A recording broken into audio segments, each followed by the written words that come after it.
as it says here, the extension of the midpoint formula to include dividing an interval into any ratio, not just the ratio 1 to 1, but into any ratio, is introduced here in this chapter. So it definitely is an extension 1 only concept. This is extension 1. You will get these sorts of questions only on the extension 1 paper. And you can see here I've opened the reference sheet, and on the extension 1 page you've got the division of an interval equation. So the equation is given on the reference sheet. This is not an equation that you have to learn. I guess you've got to learn what m and n and x2 and x1 actually are. But once you've done that, then you've got the formula, and it'll just be a matter of using it. Might just take a minute to have a look at the way it's written here. This formula is based on the division of an interval, and the interval is obviously between 2 points, x1, y1, x2, y2, in a given ratio of m, I can't write on this PDF, in the ratio m is to n. M is to n.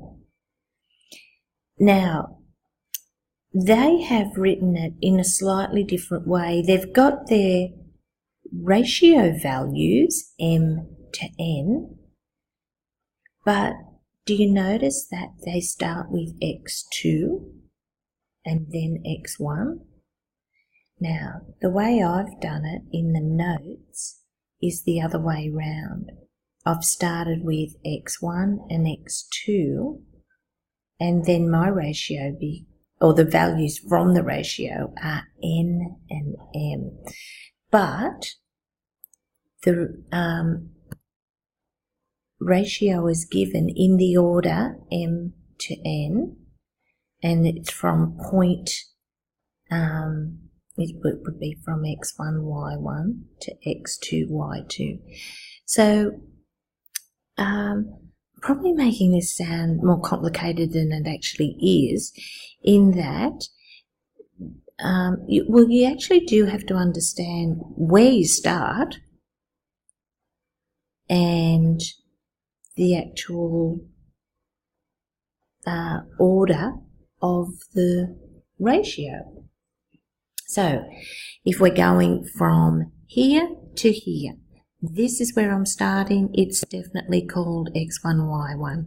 Where I'm heading is x2, y2. And the ratio that I want to divide that interval in is called m is to n. Now, to get this point, xy, we use this formula, that x is the n value times the x1, the m value times the x2, add the ratios, and y is the same. N times y1, m times y2, and add the ratio values. So that would be called an internal division. You're dividing this interval internally. There's also the concept of dividing an interval externally, to divide it externally in the ratio m is to n, and then your ratio m to n actually becomes a negative.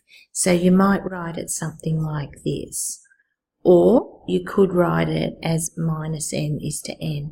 Now it doesn't matter. It doesn't matter which one you put the negative on. It's only on one, and the choice is yours. So you'll see that when we do some examples. And the idea is, again, we're starting at x1, y1, and we're going m units externally, and we're coming back n units.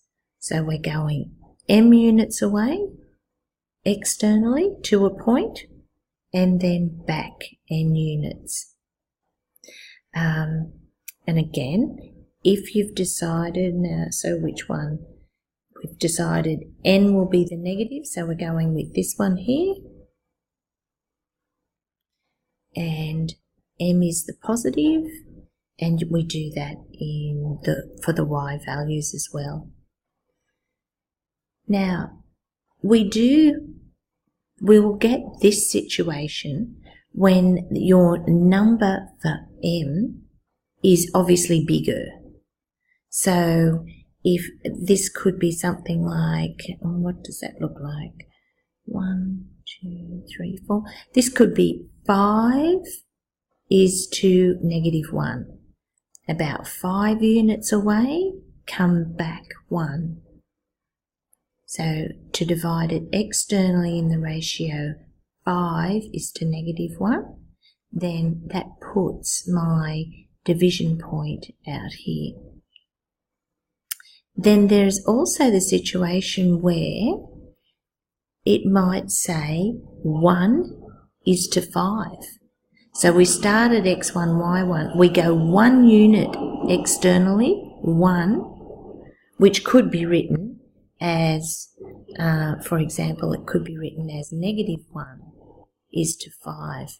So we start at x1, y1, and the fact that it's got a negative on it means you're going externally.